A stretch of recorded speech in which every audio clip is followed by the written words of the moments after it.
Dear Governor Schwarzenegger, dear Vice-Chancellor and Federal Minister Habeck, ambassadors, dear President Benjamin, trustees and friends of the American Academy, dear members of our boards, students, faculty, staff, and friends of the Hertie School, ladies and gentlemen, it is a great honor to welcome you all here to this very special occasion today, an event which is co-organized with the American Academy in Berlin. As president of the Hertie School, I am beyond thrilled to see that so many of you have joined us in this room today. Our university, the Hertie School, was founded 20 years ago with the idea of establishing a school of governance in Berlin, in the heart of Europe, with the goal of bridging the gap between academia, politics, and practice. Our founders knew that tackling political challenges does not only require a solid multidisciplinary education in the social science, but also a profound understanding of real-world problems. We share this vision with, and let me say his whole title, the Governor Dr. H.C. Mult Arnold Schwarzenegger.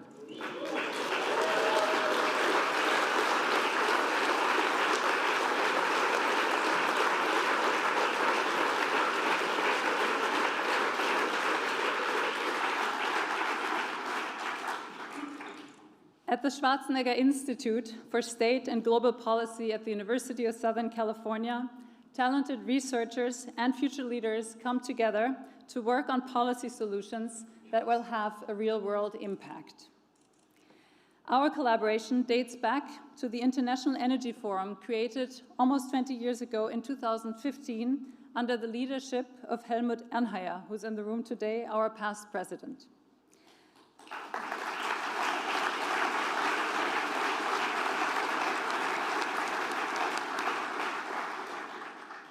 The forum was a cooperation of 3 leading institutions eager to build a global dialogue of scholars, business, and policy practitioners in energy and climate policy. Tsinghua University in China, the University of Southern California in the United States, and the Hertie School here in Berlin in Germany, with meetings in Beijing, in Berlin, and in Los Angeles. The Schwarzenegger Institute hosted the 3rd event, and our students and colleagues were thrilled to hear from Arnold Schwarzenegger directly, who has remained deeply involved in US energy policy discussions after completing his term as Governor of California. Governor Schwarzenegger's achievements exemplify the kind of leadership, international reach, and practice orientation that inspire our Hertie School students, faculty, and staff alike. Therefore, we are presenting him today with our university's highest recognition, an Honorary Doctorate in Governance. Governor, we're truly delighted to come together almost 10 years after our first collaboration for this very special occasion today. The purpose of an honorary degree is to recognize and celebrate individuals for their outstanding achievements in the field of governance. We seek to honor distinguished policymakers and leaders who have practiced good governance throughout their careers, thus driving political, economic, and social progress. At the Hertie School, we understand that governance is more than the act of political steering and coordination. It is about striving towards comprehensive understanding of the world we live in today to promote positive change for future generations. It is the practice of responsible leadership that is capable of adapting and learning from multiple perspectives. It is about solving complex challenges through creativity, innovation, and collaboration. It is about understanding compromise, not as a deviation from your own position, but as an asset and a virtue in an open and liberal democracy. Governor Schwarzenegger is a distinguished public servant whose life and extraordinary career resonates with our founding ideas and core values.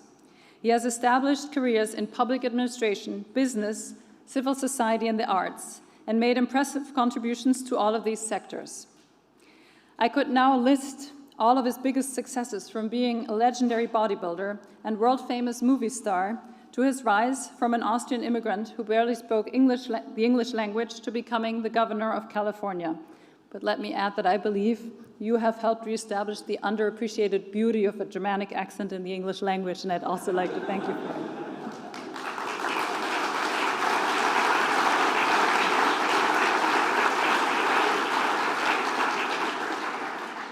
But what I think is probably most important to understand is why Governor Schwarzenegger's work has been so impactful in all of these domains. His international perspective, his interdisciplinary thinking, and his dedication to action have allowed him to navigate and excel in complex environments. He understands the importance of bringing together stakeholders from various sectors, parties, and countries to find practical and evidence-based solutions to global challenges.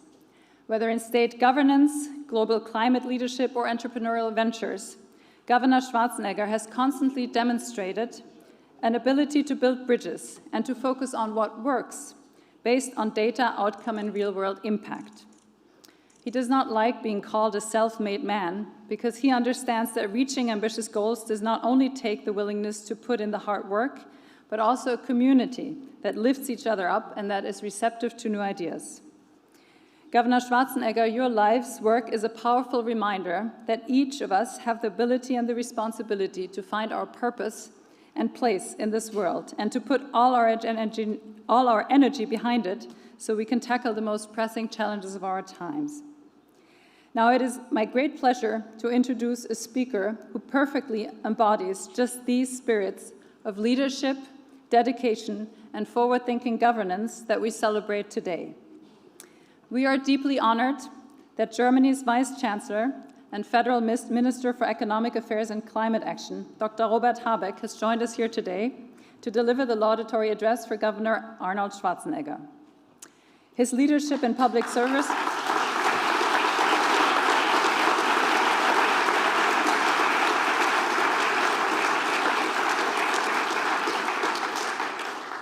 Robert Habeck's leadership in public service, environmental stewardship, and economic innovation resonates deeply with the values that Arnold Schwarzenegger has championed throughout his career.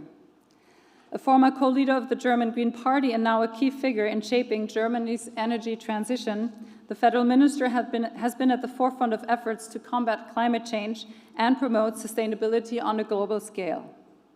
Like Arnold Schwarzenegger, he is no stranger to the long and bumpy road of compromise. He has experience in coalition building across party lines and understands the critical intersection of politics, business, and civil society in addressing the world's most urgent challenges. Please join me in welcoming Germany's Vice-Chancellor and Federal Minister. Dr. Habeck, the stage is yours.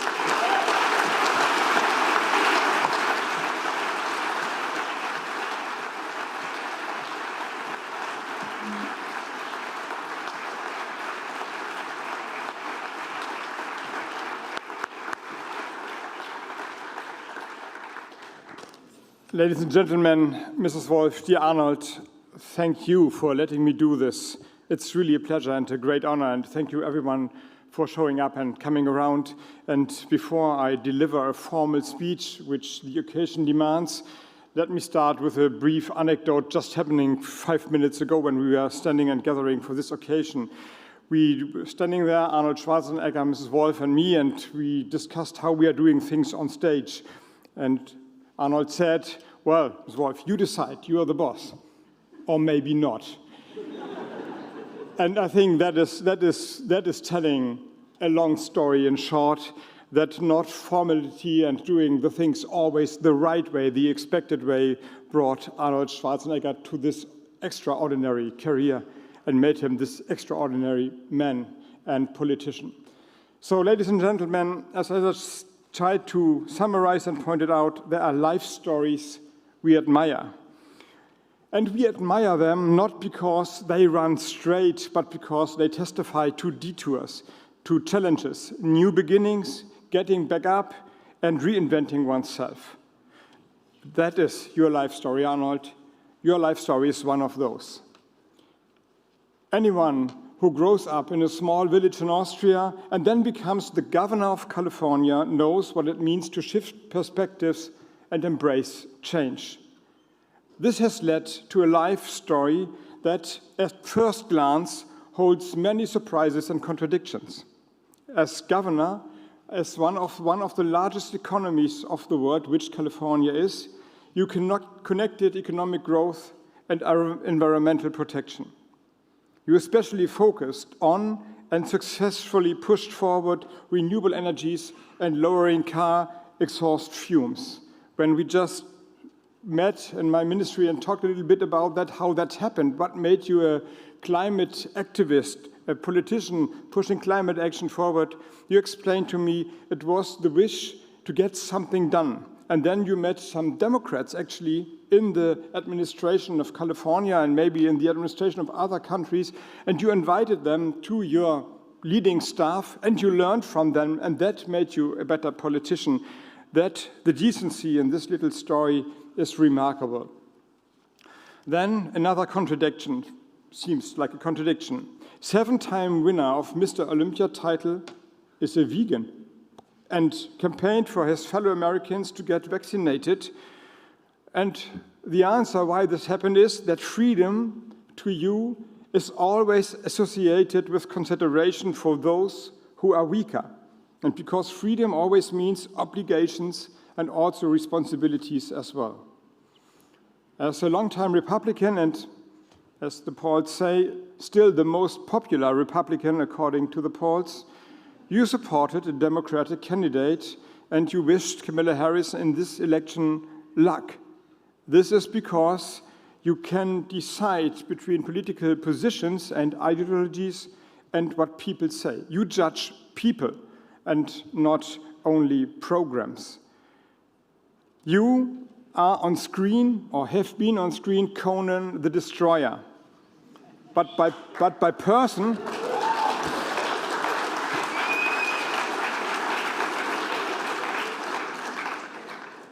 I would say you applauded at the wrong part of the sentence.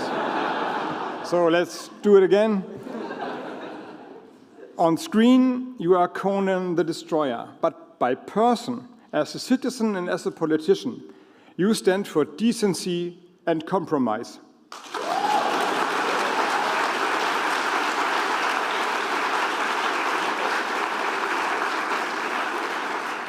These examples, only some examples of Arnold's extraordinary life, illustrate that Arnold is a role model for manhood in a time when men obviously struggle to find their role in today's world. A boy, it's always your applause, Arnold. A boy from the Steiermark went to the United States of America to become Mr. Olympia, is awarded an honorary doctorate by the German university, and everyone knows it is well deserved. All these twists in your life have one thing in common. You never settled for what is or how things have always been.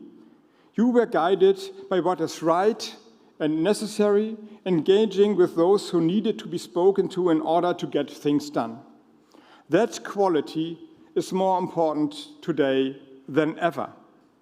One era where your work stands out, comparable or maybe also relevant to my own, is your integration of climate considerations into economic policy making. As governor, you changed the course of California's economy by enacting ambitious climate and energy legislations. This created an economic growth. This created the success of California's economy of the future. You showed a way, others are following now. What America is struggling on and what Europe is debating, sometimes still debating, you decided long time ago. And also there's an anecdote I just learned, a very small one, which also tells the same story. At one time, a German automotive company came to Arnold Schwarzenegger. It has 3 syllables, and they asked him to do a commercial for a combustion engine.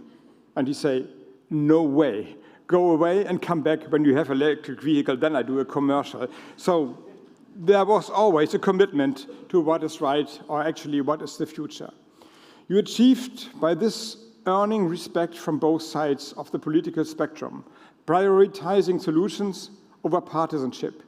You advanced policy, not politics, as your institute, the USC Schwarzenegger Institute for State and Global Policy, so clearly embodies. And the motto of the last year, you decided to write on your books, you write books about it, and also on the giveaways, a bottle I just get from your team as well, is be useful. And in a time where everyone seems to think only about him or herself, where political fractions and divisions become more overwhelming than ever before maybe, or maybe ever before in the past decades, be useful is a decent and so important motto. Arnold, be useful could be the slogan of my campaign next year. So people, help each other, be useful, act like Arnold Schwarzenegger is doing.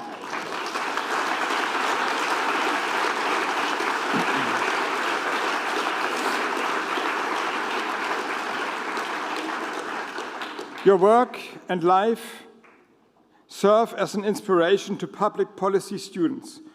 And this is why your honorary degree from Hertie School of Governance comes as no surprise after all. Dear Arnold Schwarzenegger, to summarize it, charisma and charm, integrity and inspiration are the words with whom you are described best. Arnold Schwarzenegger, ladies and gentlemen, a character with character. Your applause, Arnold Schwarzenegger.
Well, thank you very much for this great honor. I want to say thank you to Vice-Chancellor Habeck. I know you're a very busy person.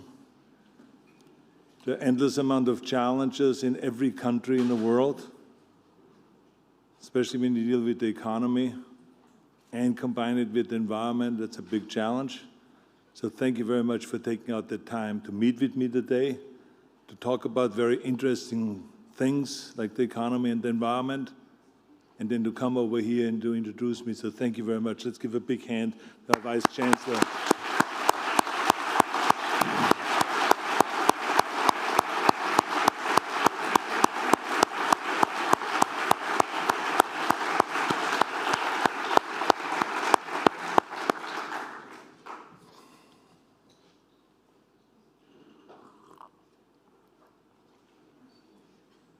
Das ist nicht Schnaps. Ich glaube, ich habe einen guten österreichischen Schnaps. but that doesn't matter. Anyway, President Wall, thank you very much for your wonderful comments. Former President Anhaya, thank you very much. We worked very closely together with the Schwarzenegger Institute in California, so thank you very much for all your great work that you're doing. Daniel Benjamin, thank you very much. The Hertie School, I want to thank the school for giving me this degree, this honor. The students, the faculty, the staff, in case you have volunteers, I also want to thank them. I mean, thank you.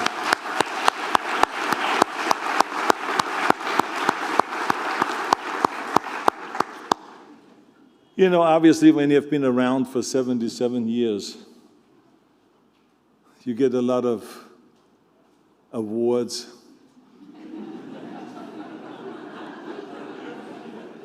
A lot of trophies, medals, honors. But I tell you, the one today is without any doubt the most recent.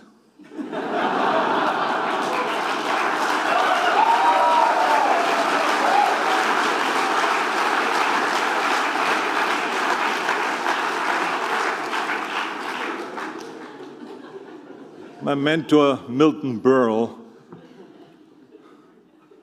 who was a very great comedian, he always said, start a speech with a joke. Because first you got to win the people over, make them like you, and then you do your speech. But anyway, I'm actually not giving a speech. Because interestingly enough, I was asked not to give a speech and to sit down and do something different, which is to sit down and have actually a discussion.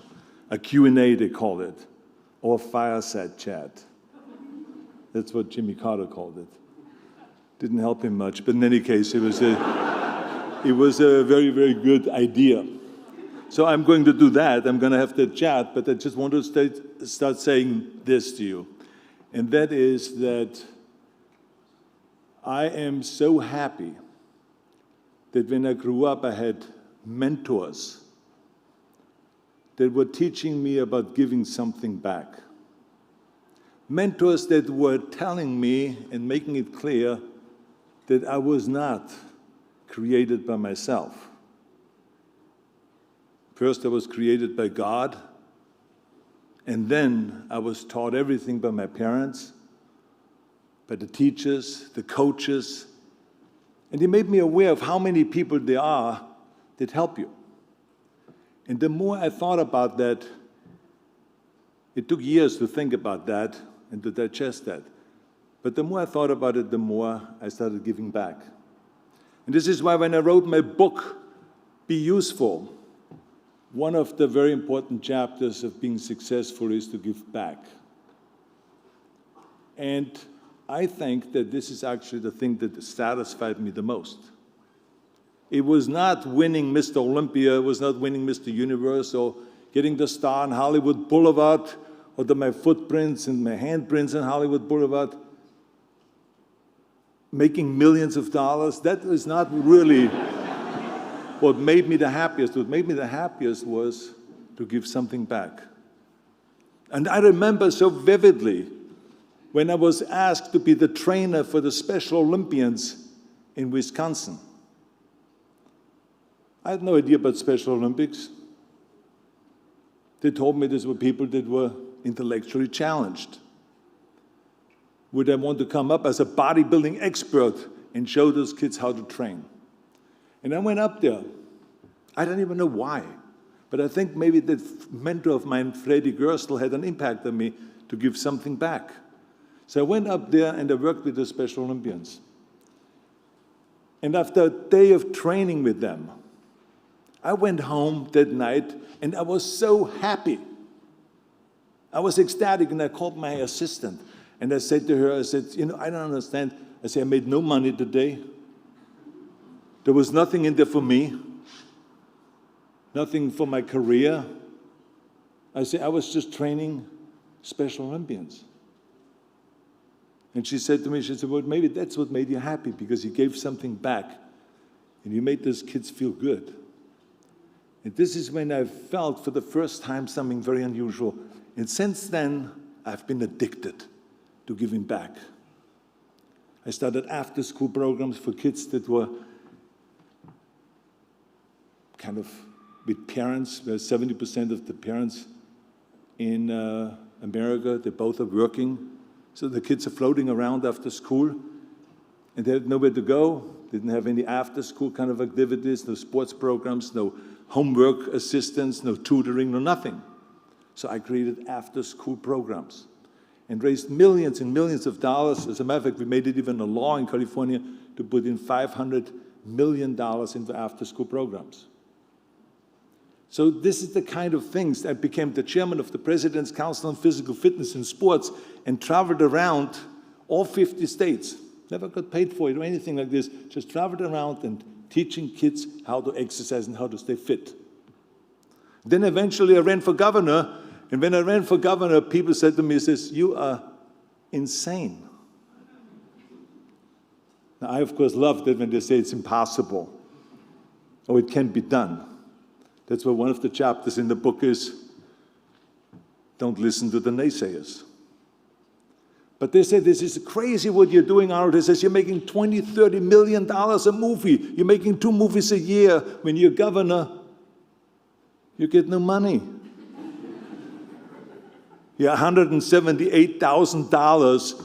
This was your salary as governor, which I said, keep it, please, because it's petty cash for me. So they kept it for people that maybe needed it much more, like homeless people and so, or sick people. They needed it more than I did. And then I ran for governor, even though they said you would lose hundreds of millions of dollars. But I ran because I told them, I said, I have made my money because of America.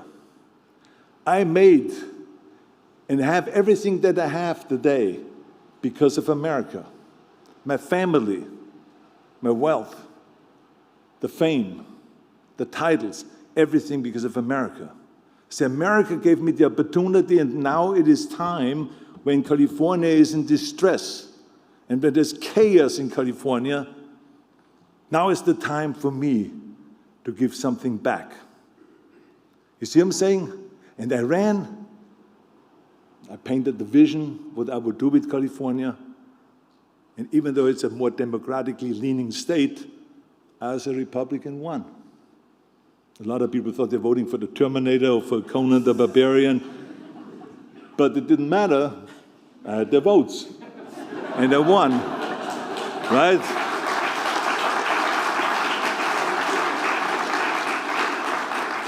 So I just want to tell you that even after I was finished with the governorship after 7 years, it was not okay, I'm now out of there and I forget about all of this. No, because now it had to continue.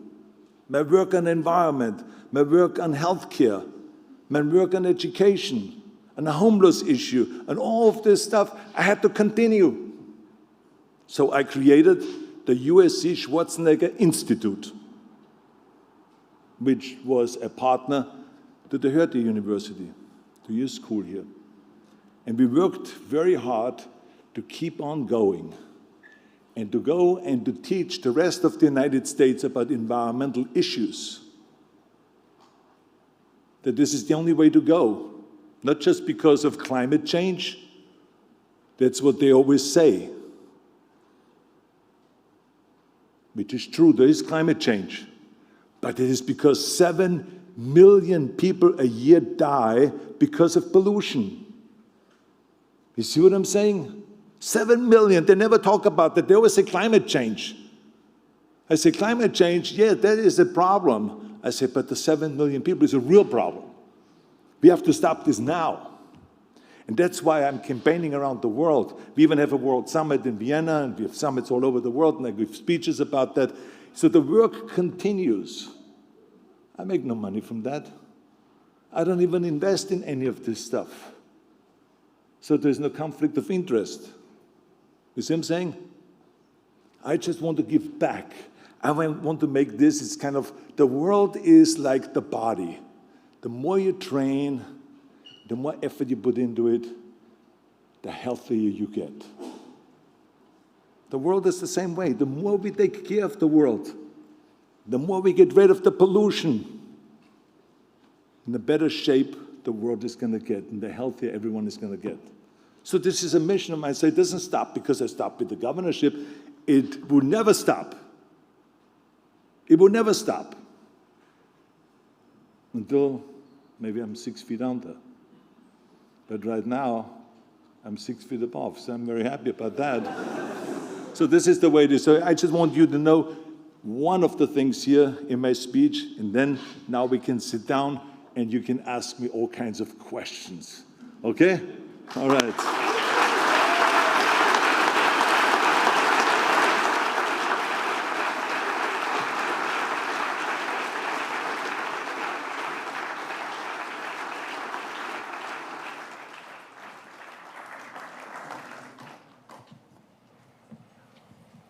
Thank you, Governor Schwarzenegger. As everybody in the room has noticed, it is hot up here and it is hot in the room. And this is the moment where I usually get to ask you a handful of questions, but I think the room deserves to get the questions they have. I can feel that there are many in the rooms, and you've talked about public service, you've talked about giving back in your career, and I'd like to almost immediately hand the privilege of asking the questions over to all of those who have joined us here today.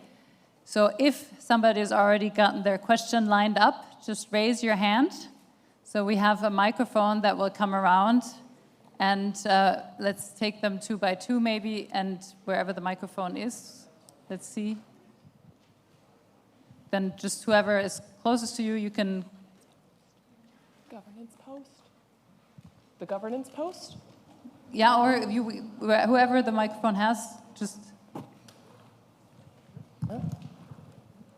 And please introduce yourself before you ask your question. Okay. First of all, Mr. Governor, thank you so much for your time for coming here. My name is Henry. I'm a first-year MIA student here at Hertie. I was a former resident of California. I lived in Palm Springs for my high school years, hold very fond memories of it. And my question is actually related to civic education. One of the organizations I hold very dearly, Junior State of America, which is actually an California organization, got shut down this year because of the pandemic. I learned some very important lessons of civic education from that institution. And we're seeing many organizations as such are closing down in the United States, and the lack of the civic education, civic engagement of the youth people. As a champion of voting rights, as Schwarzenegger Institute in USC also covers about the voting rights, what do you think, what we should do as a society, what we should do on a local level, on a state level, to increase the engagement of the youth participation in our democracy? Thank you. Well, thank you very much for your question.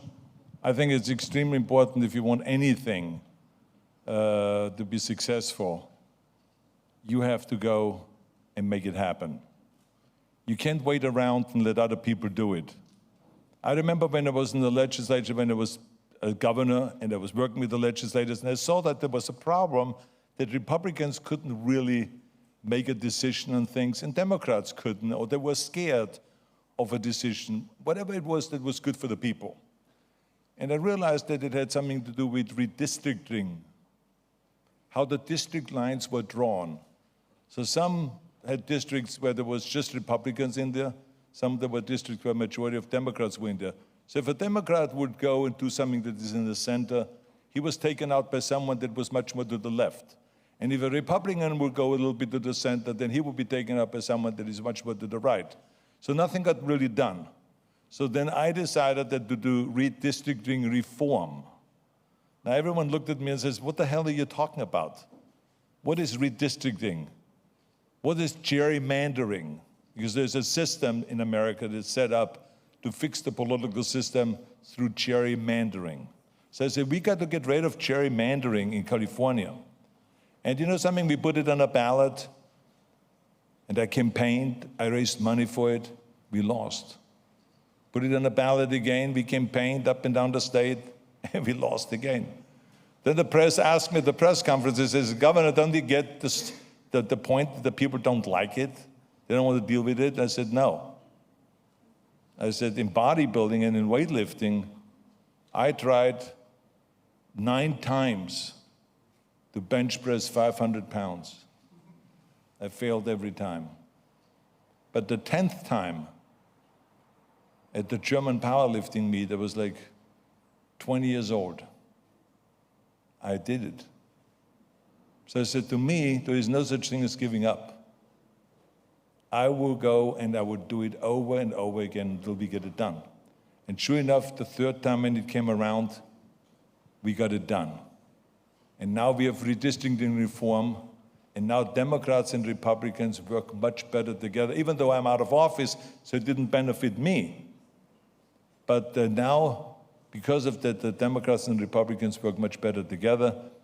And because of that, the approval rating went from 18% to 48%. You see what I'm saying? But I took the initiative. I didn't wait for anyone else. And even when they said this has been around for more than 100 years and all that stuff, I didn't pay any attention. Like I said earlier, I don't pay attention to the naysayers. And so we did it. So we made an impact. And this is what you have to do. You have to go out there, you have to create an organization, you have to go and rally people up, you have to go and create volunteers, and you have to go out and make sure that your voices are being heard, and that you do protests, you march down Hollywood Boulevard, or wherever you are, and you create, just like I've seen in Toronto. I was filming in Toronto my TV series, Fuba, and there was various different protests. And I like that because people pay attention to protests. It's not violent protests. It's not disturbing any peace for anyone, but to just have 100 people walking down the street with drums and with loudspeakers and talking about vote. Vote. The main election is coming up. The future of our country is at stake. Vote. Go out and vote. So that's an easy message to do. Doing redistricting reform is much more difficult, trust me.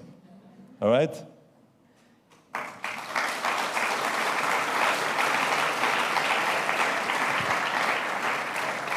Thank you. I have one question all the way in the back, and then I see the mic is already up here. Hi, good afternoon. My name is Nicholas. It's a privilege to address this panel today. I study public policy at the school, and I also represent the journalism team, so thank you very much for this courtesy. My question ties in with your last ending here on go vote and take matters into your own hand. Recent election polls in Europe, and also, in fact, right here in Germany, in Saxony and Thuringia, shows that there's an increased popularity of populist narratives amongst young men. And this might possibly be fueled by narratives of status loss, or perceived status loss at least. You've always championed personal responsibility and a commitment to excellence, and therefore my question is, what advice can you give to young people today who increasingly feel left behind, face narratives of crisis and uncertainty, and have this increased exposure to radical political influences and authoritarian regimes across Europe? Thank you. Thank you. It's a very good question. Of course, there's a long answer, but I mean, the simple answer is that you have to always ask yourself, what do you do? I mean, I can only be left behind if I leave myself behind. I never felt left behind, even though I grew up my parents had no money. I was not able to go skiing or to do anything that my friends were able to do. I started bodybuilding. I didn't have the machines that others had. I had basic equipment that was rusty. I jumped up on a chin-up bar in my bodybuilding, or I should say weightlifting gym, and I got stuck with my hands when it was freezing cold temperatures. It was dirty, but I never felt left behind. I always felt kind of like I was in charge of myself. And I think that what we have to make people aware of is that you have a lot of power. You can make decisions to improve, to get stronger, to get more energetic, to get smarter. You know, this is, I always say, we sleep 6 hours a day. Now, there's some people maybe that sleep longer. You know, I think then you should just sleep faster. But I usually sleep 6 hours a day. The rest of it is a waste of time. Now, I understand that the studies have 2 daughters, and I had a wife for 25 years, so I know that women sleep a little longer than men. but they're much better in multitasking than men. So I mean, everyone has different needs. But the bottom line is, you sleep 6 hours, so you have 18 hours left.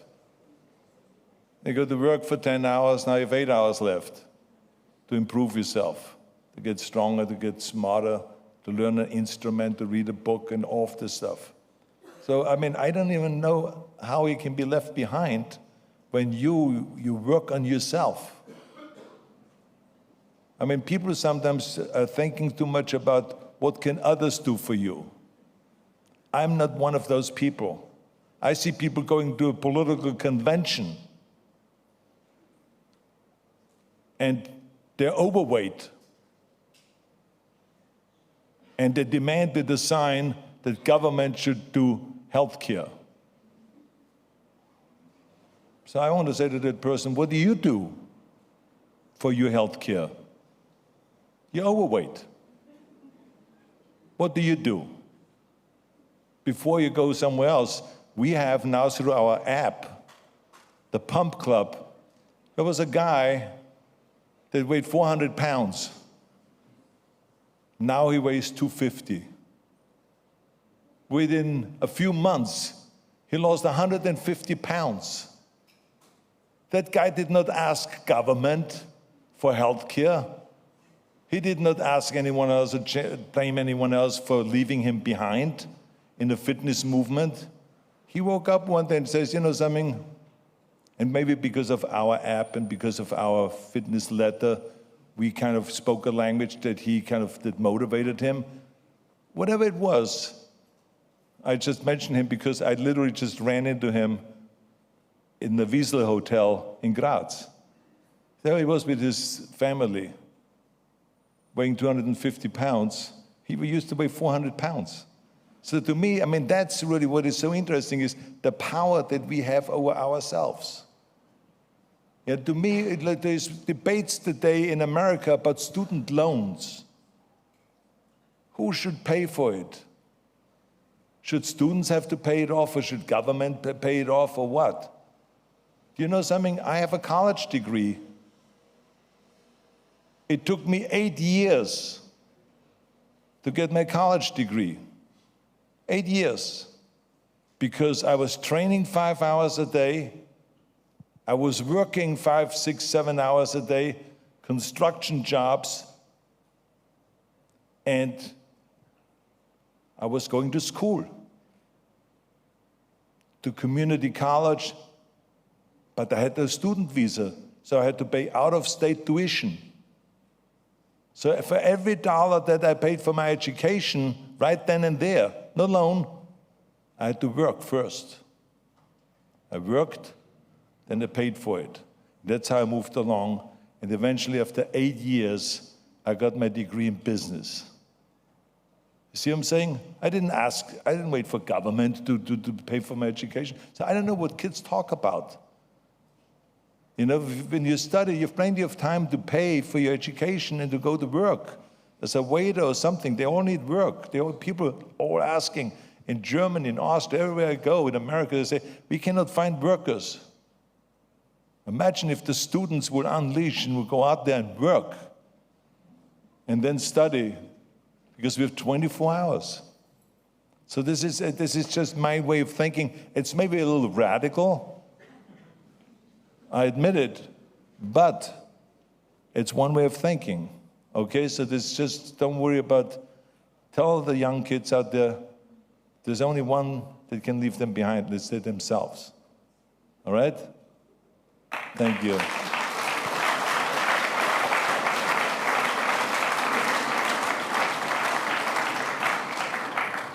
One question here and then one up in the front after.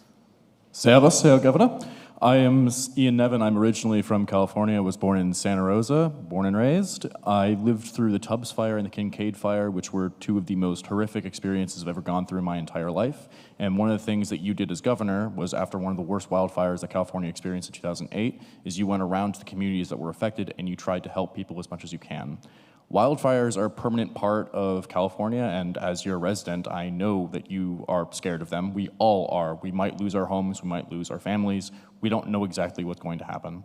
So my question to you is, what do you think California, and by extension the rest of the world, should do in preparation for climate disasters? Because they're only going to get worse as we continue to neglect actually addressing climate change.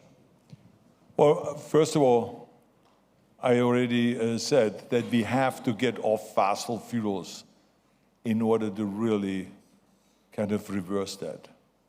And I think Germany made great progress in reducing greenhouse gases. We in California made great progress in that, but there's other countries that are still falling behind.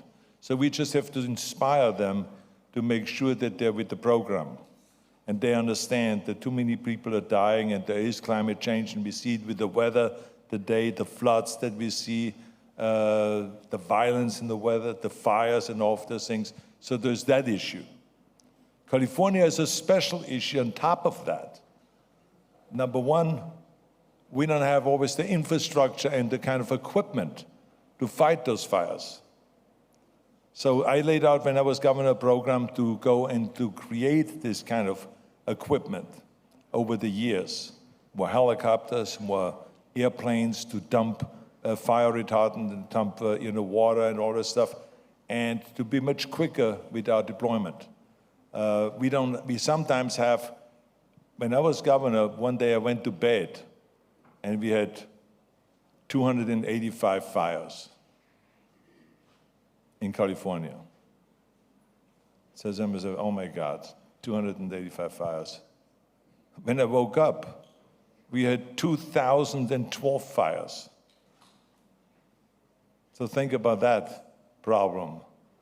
And of course, we did not have the equipment.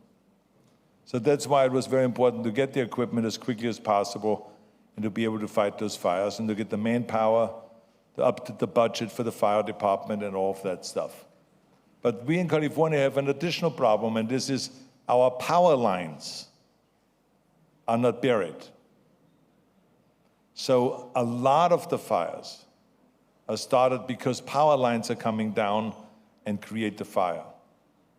And so we have to go to do everything we can as quickly as possible to bury, like they do in Europe, to bury those power lines, so not to expose them. So that's another challenge that is specifically in California and not in another, and in a lot of third world countries also, but not maybe in Europe. All right? Thank you. Question up in the front. Thank you very much. My name is Kaya. I'm an alumni of the first class of the Hertie School from 2007. I today work with SOS Children's Villages that were founded in Austria. And we are starting a global program for the kids who grow up in our villages around the world, especially in the global south. It's called Eco Champions. And it's making these kids who are the most vulnerable in climate change champions in the actions they are taking. And I want to ask you if you will join this program with us and celebrate the first cohort of Eco Champions next year with us. Well, you have to get in touch with our people, but there's Monica Langthaler here who is running my action initiative, the climate initiative out of Vienna, and you just get in touch with her, okay, to work it out. All right? Absolutely.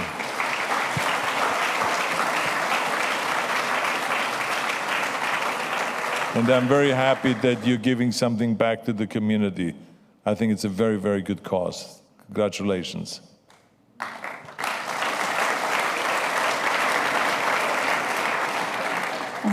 Governor Schwarzenegger, I'm Anja Welaschuk. I'm the international editor at the newspaper Tagesspiegel. Last year, you confirmed that you feel at home in the GOP. And I wanted to ask you... I confirmed what? You confirmed that you still feel at home in the Republican Party. And I wanted to ask you if you still feel the same, since your party once more nominated someone who doesn't exactly embody the values that you were lauded for today, and who left the Paris Agreement during his first presidency. So I wanted to ask you, do you still feel at home in your party today? And where do you see the party headed, especially on climate policy? Well...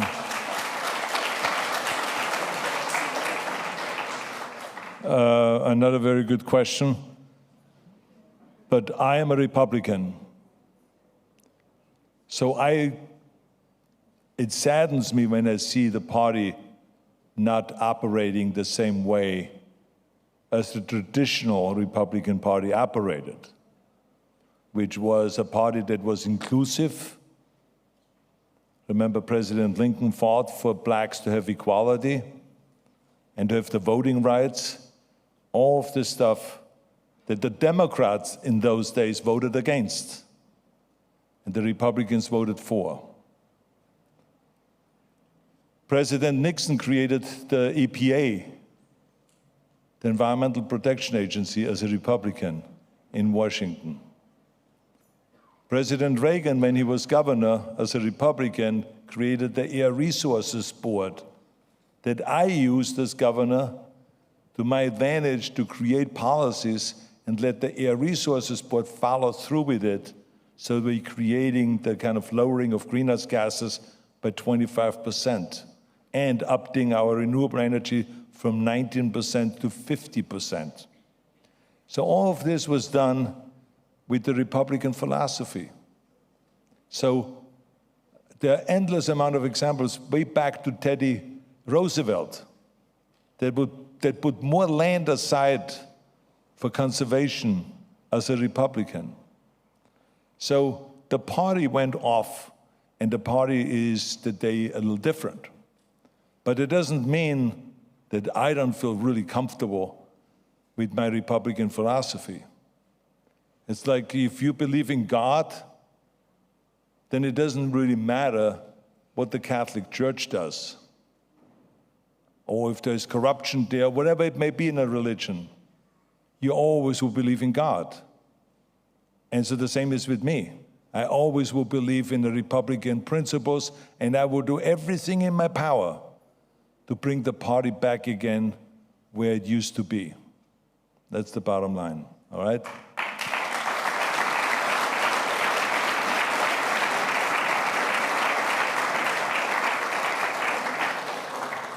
Thank you. We had 2 mics in competition. Now you can ask. Sorry about that. No, my... Mr. Schwarzenegger, one of the reasons you were given this honorary doctorate is because of evidence-based decision-making across party lines. So what I wanted to ask is, how can we have cross-party interactions between Democrats and Republicans in good faith when people talk about things such as pet-eating immigrants?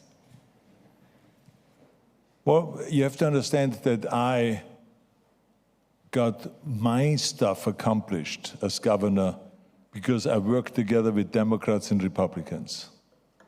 I did not look at the Democrats as an evil party. I never looked at anyone in the legislature as an evil person. I respected them exactly the same way as I respected the Republicans, because they were human beings and they had their own beliefs. Why would I, if someone says, I love black cars, and I say, I like yellow cars, why would I hate that person? That's not my style.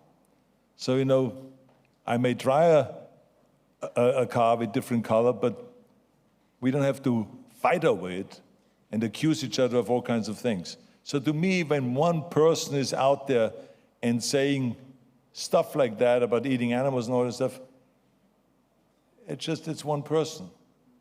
I may not agree with him, but so be it. So I think what we have to do is we have to kind of like look at each other in a different way. Just because someone is different, or someone is a different color, or someone is a different religion, or someone is a different party, or someone is extreme, that doesn't mean we should just brush him aside. We should go and understand that person, and we should go and understand that they may be totally wrong. I mean, there was no one eating cats and dogs, right? So, I mean, it's like, so he's totally wrong. But I mean, so what? Let him entertain us. Let him go around and give speeches about cats and dogs. Hopefully he joins some kind of an organization where he protects cats and dogs. I don't know. But, I just look at those things differently. People get really wound up and they say, this is outrageous. And hey, live and let's live. It did create a difficult time for the authorities in Springfield, Ohio, but I think they're through with that. Oh, yeah. I mean, that was funny, actually, huh?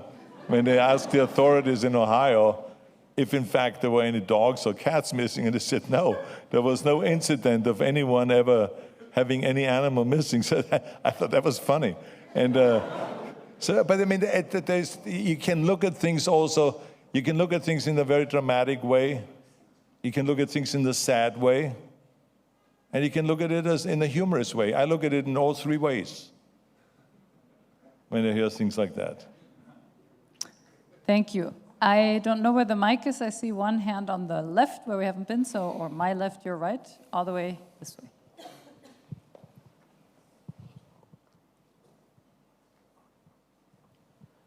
I'm speaking to Arnold Schwarzenegger.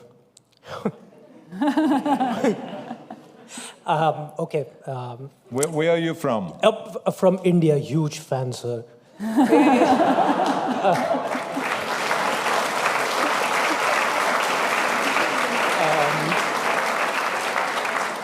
About climate finance. Where will the money come from, do you think? Governments are cash-strained, and the private sector has to come in, is what the experts are saying. How do you think will it happen, and will you be back in Germany? I'm back, I'm here. But I think that the best thing is when we have a good partnership between the public sector, the private sector, and the non-profit sector. When those three work together, we can perform miracles. And I think the important thing also is to solve problems. There's no way that you really effectively can solve problems if you only use half of the brain power. So when Democrats are running the country, they only hire Democrats. When Republicans run the country, they only appoint Republicans. Now, how stupid is that? I mean, I was a Republican, and I hired Democrats because I felt there were certain Democrats that were smarter in certain areas than Republicans. I wanted to have the brain power of the 100% of California. When I appointed judges as governor, I always told them, I said, don't give me the D and the R in front. I don't want to know if they're Republican or Democrat. I want to just look at their qualification. What school do they have? What practice do they have? What kind of experience do they have? And based on that, I chose who will be a judge. Now, because of that, I happen to appoint more women judges than any other governor in history. Because I told him, I don't want to read that. Woman, man, black, white, Spanish, this, that, Chinese. I don't want to hear it. I don't care, Democrat, Republican, I don't want to hear any of that. I said, it's all nonsense. And so I appointed, and the Democrats were not happy with that, by the way, that the Republican appointed more women as judges than they did, and that I appointed more blacks than they did. Ooh, they didn't settle well with them. They were jealous of that. But that's good, because remember, competition creates performance. And so, you know, I had a really great record because of that, but I just tried to take all of this out of the way. And I always believe in working together. Working together.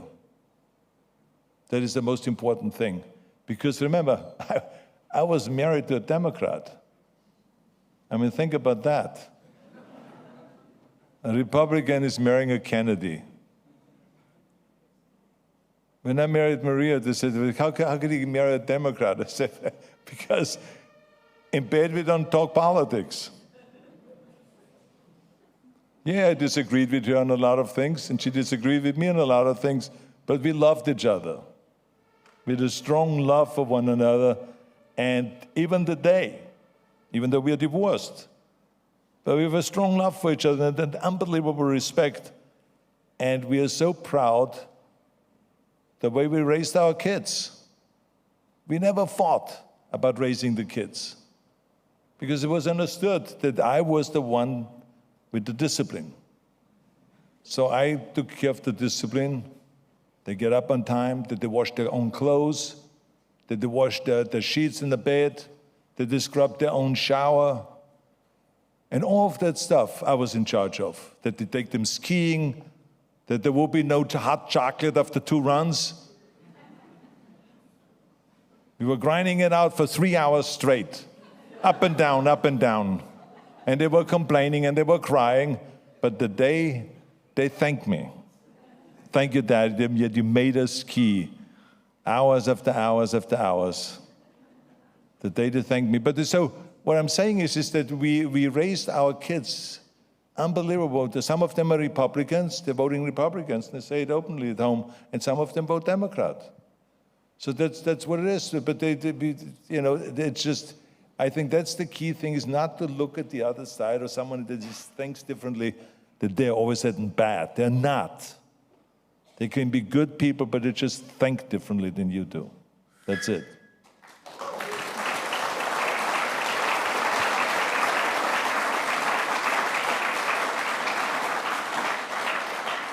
I'll take one final question up in the front, and then we will close the question and I answer feel bad, session. sorry. Mr. Schwarzenegger, my name is Arnold Friedrich. I'm a former athlete, and first of all, I find it really impressive what you achieved in your life, not just as an athlete, governor, and whatsoever. My question is, you mentioned a couple of times the importance of the people in your life, beginning with your parents and other mentors. What do you say to people who do not really have a supportive network? How do you find the right people in your life who support you and who help you to grow into a person you want to be? Well, I tell you that I never had a problem with that because I let people know that I need help. So when you let people know that you need help, they will help you. I was in a gym and I said, look, I cannot do this bench press by myself because if I fail, the bar is going to roll on my throat and I'm going to be dead in a few minutes. I need your help. I need you to stand behind me and help me in case I cannot make it. But the very fact that this person stood behind me, I looked back and I said to myself, I better do an extra rep or two to show off. So I was getting energized. And then I said to him, I said, do you want to be my training partner? And they said, yeah, I don't have anybody. And we became training partners. And we inspired each other. Who can do more chin-ups? Who can do more sit-ups? Who can do more reps and the squats and then deadlift and all of this stuff? And then born was the idea of having a training partner. I believe that you cannot get fit by yourself. You have to have a training partner because the mind, the human mind, we are company queens. It's just that simple. We don't like to go for dinner alone. We don't like to go to a soccer game alone. We don't like to watch television alone. We like to do things with people. With a pal. Or let's invite some girls over. Let's invite some friends over. Let's get together with the parents over the weekend and let's watch the football games with them. It's always together. Let's have a steak, a cookout or something. Whatever it is, we'd like to do things together, and the same is with training. And so as soon as you put that out there, people then come around and they will give you advice. And then as soon as they give you advice, and instead of just saying, they say, hey, what do you know? Which is the typical thing we do over here, right? Was warst denn du, Depp? But I always said, wow. I had this guy, Freddie Gerstel, this Jewish guy, that helped us kind of grow up. He was kind of the opposite of my father. My father was kind of the military guy, and he was kind of more the kinder guy and more tolerant guy. So he was like fantastic. And he was always teaching us about something. And one day he said to me, Arnold, I want you to walk around with the book of Plato. I don't want you just to walk around with big muscles. I want you to walk around someone that studied Plato. And I said, what the hell is he talking about? I was 16 years old, right? But then when I was like 25 and 28 and 30, it all made sense. It always then came back. He says what he was saying was, because he was Jewish, that they took throughout the history everything from them. But the only thing they couldn't take was their intelligence, their mind. So therefore, the Jewish people started concentrating on becoming lawyers and doctors and businessmen and all of that. And so he was telling me that story, and it didn't make any sense to me at all when I was 16. But then later on, when I was like 28 and 30, all of a sudden it made sense. I say, he wanted me to be smart. He didn't care about Plato. He just wanted me to be smart. And that's why I went to college and I studied. And I educated myself. And I started reading, even though as a kid I hated it. And I started doing everything because he said so. And so there was mentors like that. They were very, very helpful. But you just have to let people know. I remember when I met Nelson Mandela. And he and I toured South Africa to promote Special Olympics. And to make everyone understand, because the way he felt, so we lit the torch of hope, the light of hope, in his prison cell. I mean, think about that. We lit it there in his prison cell, took it out to the 150 Special Olympians that were out there, and he was saying, those people are prejudiced against them because they are intellectually challenged, just like they were because we were black. So that's why I can relate to that, he said. So, then I was on a bus with him going to the next city, and I said to him, tell me about this forgiveness thing. I said, when you became president of South Africa, you said, okay, they tortured us, okay, they put us in prison, and they suppressed us, and all of those things. How can you then afterwards say that we forgive them? And he said, you have to think about the country. Do you think, he said, it would have been good for the country to have a civil war where we kill each other? Or is it better to let the black people know we have to believe in forgiveness? Yes, we were treated badly, but let's work together in the future. And when I heard that, I got chills in my body, and I almost had tears coming down my eyes, because this was so powerful. So he became kind of a mentor and an idol of mine. When I met President Gorbachev, it was the same thing. I did a talk show with him in Germany, right here in Germany, exactly. It was like in the early 90s. And he was talking to me about, I said to him, how could you do that? I said, how can anyone grow up under communism, and then when you get to the top position, you realize it doesn't work, and then go in the other direction and says we have to dismantle it. It's like, wait a minute. You know what I'm saying? That's powerful. And so he became an idol of mine. So this is how it goes. You learn, you get to know people, and you get to know their reasons why they do certain things and their conviction and all that stuff. So that is, I think, what motivates us. That's why I like to read about people and about, what makes them tick and stuff like that. That's why I learn, not just from mentors, but from average people. Sometimes you go in the gym and you talk to people about their struggles and all that stuff. I learn every day.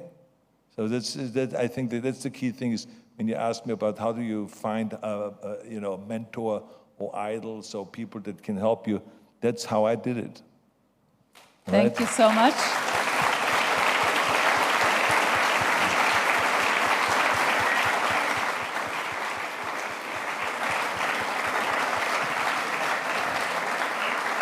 I know that this was the last question and all that stuff. Let me just tell you one thing that I don't want to leave without saying. You at the university, you can study every book in the world. You can have the knowledge more than any computer. But there's one thing that you need more than anything. and that is vision. If you have no vision, where are you going, what you want to accomplish, who and what you want to be in the future, you're not going to get there. You're not going to get there. Think about it.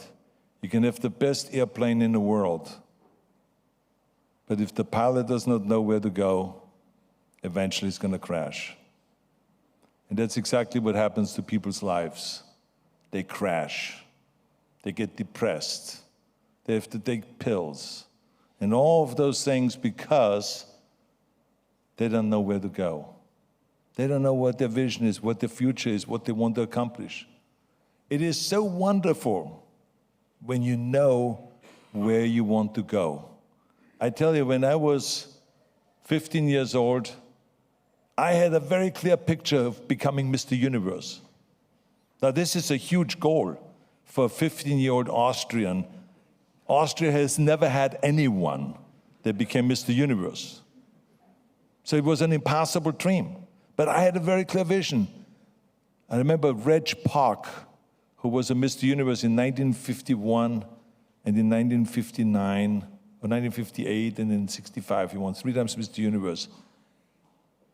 He was my idol. And so I studied how he trained. And I saw him becoming Mr. Universe with the age of 23 in England, in London. And at that very same stage, 5 years later, I became the youngest Mr. Universe ever. 5 years later, with 5 hours of training a day, even though my mother was freaking out that I was training too much, that I was too extreme and all that stuff. But that's what happened. Because I had a vision. There was no question about it. Every day I knew every rep that I did, every set I did, every weight I lifted was to get one step closer to make this vision of mine turn into reality. And on September 23rd, 1967, I became the youngest Mr. Universe ever. It was because of the vision. And ever since then, I realized that when I got into acting and they said, Arnold, you would never make it because you have an accent. There's no one that ever became a major international star leading man with an accent. Then they say, with this body, it's overdeveloped. What do you want with this body? I mean, you're so muscular, you weigh 250 pounds. He says that the new sex idols and sex symbols are like Al Pacino, Dustin Hoffman, Woody Allen. This is the 70s, they said. This is the 70s. This is not the 60s where they made Hercules movies, no. So, I mean, I listened to all of that, but I saw myself that I would be a leading man. And sure enough, a few years later, 1980, I was doing Conan the Barbarian. And they put $20 million into that budget, which is today like $150 million. And Universal Studio was doing it.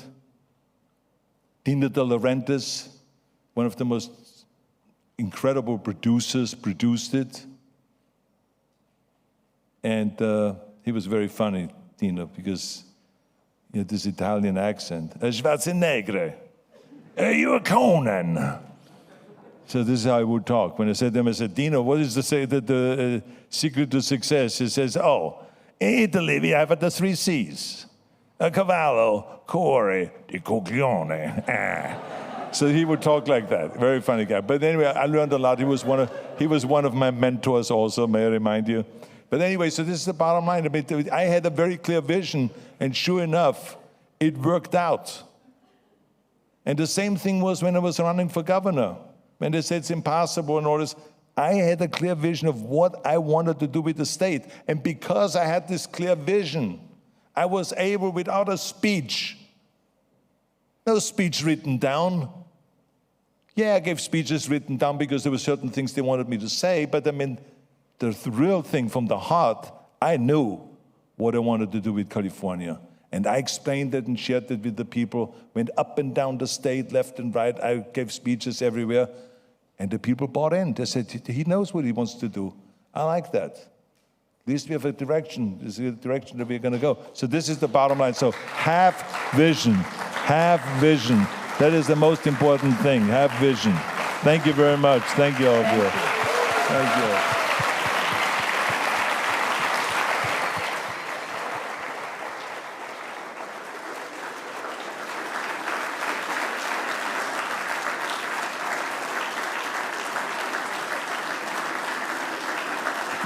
Thank you so much.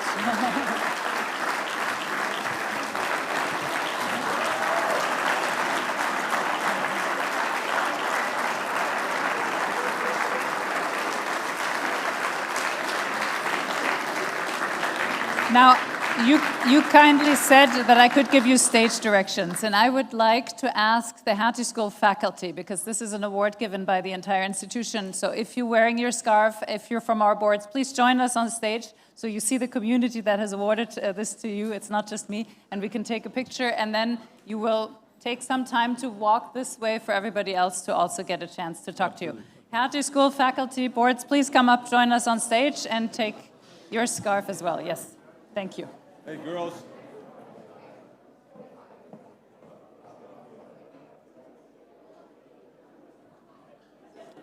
Das geht auch.